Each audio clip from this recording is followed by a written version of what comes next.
Keberhasilan Raden Fatah dalam mendirikan kerajaan Demak tak bisa dipisahkan dari jasa para wali yang mendukungnya. Salah satunya adalah Sunan Kalijaga yang makamnya berlokasi di Kadilangu, tak jauh dari Masjid Agung Demak. Sunan Kalijaga diperkirakan lahir pada tahun 1450 dengan nama Raden Said. Ia adalah putra Adipati Tuban yang bergelar Tumenggung Wilatikta.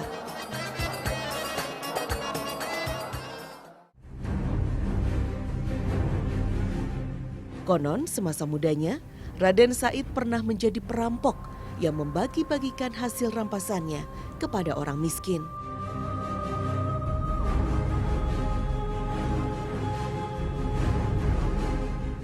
Perjumpaan Raden Said dengan Sunan Bonang merubah jalan hidupnya.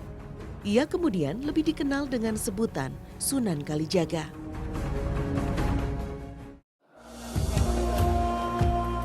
Dalam berdakwah, Sunan Kalijaga sangat toleran kepada budaya lokal. Ia memilih kesenian dan budaya sebagai sarana menyebarkan Islam. Menurut Sunan Kalijaga, masyarakat akan menjauh jika diserang pendiriannya. Mereka harus didekati secara bertahap, mengikuti sambil mempengaruhi. Tidak mengherankan jika ajaran Sunan Kalijaga terkesan sinkretis.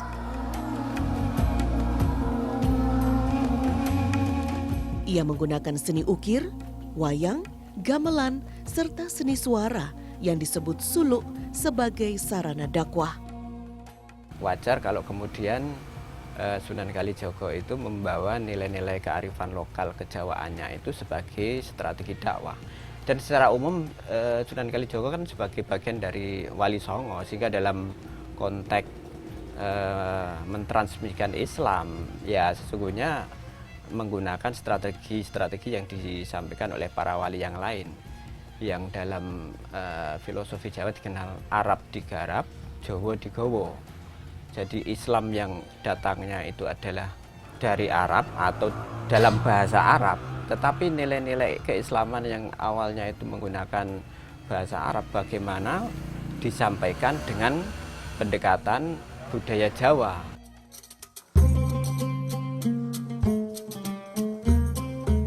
Masa hidup Sunan Kalijaga diperkirakan mencapai lebih dari 100 tahun. Ia menjadi saksi sejarah masa akhir Majapahit, lahirnya Kerajaan Demak, Cirebon, dan Banten, hingga awal berdirinya Mataram Islam Panembahan Senopati.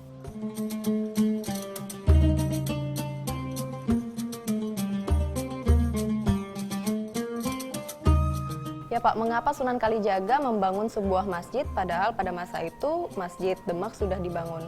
Karena di sini Masjid Kadilangu itu pribadi Sunan Kalijaga, karena di sini masih kosong untuk memeluk agama Islam. Jadi di Masjid Kadilangu sini khusus untuk daerah Kadilangu sendiri. Banyak santri-santri yang bahasa itu masih kurang paham mengenai agama Islam. Berkat jasa-jasanya terhadap Demak, Raden Fatah memberikan hadiah tanah kepada Sunan Kalijaga yang berlokasi di Kadilangu. Sunan Kalijaga lalu membangun pemukiman yang ramai dengan lahan pertanian yang subur. Sebagai salah satu dari 9 wali tanah Jawa, Sunan Kalijaga begitu dihormati oleh para penguasa maupun rakyat jelata. Tak heran jika namanya sangat tersohor dan menjadi tempat bertanya masyarakat yang hidup di Jawa. Tugas kita sekarang ini adalah melanjutkan perjuangannya. Minimal menghormati lah. Penghormatan itu dapat dilakukan dengan ada yang berprofesi sebagai guru ngaji, mulai hal yang sederhana. Karena Demak sebagai kota wali, sekarang menurut saya bagaimana perkembangan pondok pesantren di Demak, karena mewarisi perjuangan Sunan Kalijaga, Raden Fatah, Sunan Trenggono, dan seterusnya.